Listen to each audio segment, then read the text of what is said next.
Hey everyone, in this video I'm going to show you how to use the pinned option under the position style in Wix Studio so you can keep specific elements like navigation bars or call to action buttons visible as your viewers scroll through your content in 2026.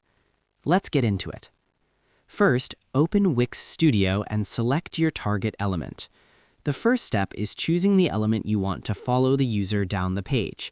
In Wix Studio, pinning is a powerful tool for high conversion designs, ensuring your most important links are always within reach. Log in to your Wix Studio editor.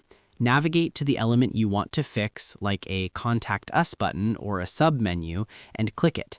Ensure the blue selection box is around the element itself. If you're pinning a menu, make sure you've selected the entire container rather than just a single text link. This is the anchor phase. In 2026, user experience relies on sticky elements to reduce scrolling fatigue. By selecting the element now, you are preparing to pull it out of the natural flow of the page and glue it to a specific spot on the visitor's screen. Next, access the position style in the inspector panel. Once your element is selected, you need to head to the advanced design settings where the layout logic is stored. Look at the Inspector panel on the right side of your screen. Ensure you are on the Layout tab, the first icon. Scroll down to the section labeled Position or Position Style. This is the logic phase. In 2026, Wix Studio separates standard relative positioning from more advanced styles. By entering this menu, you gain control over how the element behaves relative to the browser window rather than just the section it was dropped into. Next, switch the position style to pinned. Now you will apply the specific behavior that keeps the element stuck to the screen while the rest of your site content moves behind it.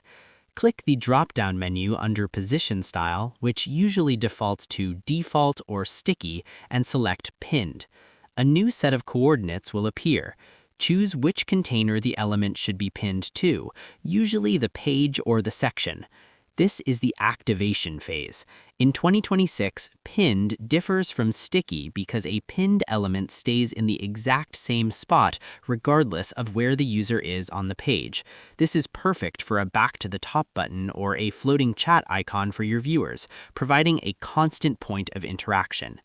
And that's pretty much it. To use the pinned option in 2026, select your element and go to the Layout tab in the Inspector panel, change the position style to pinned. I hope this helped you out, and I see you in the next one.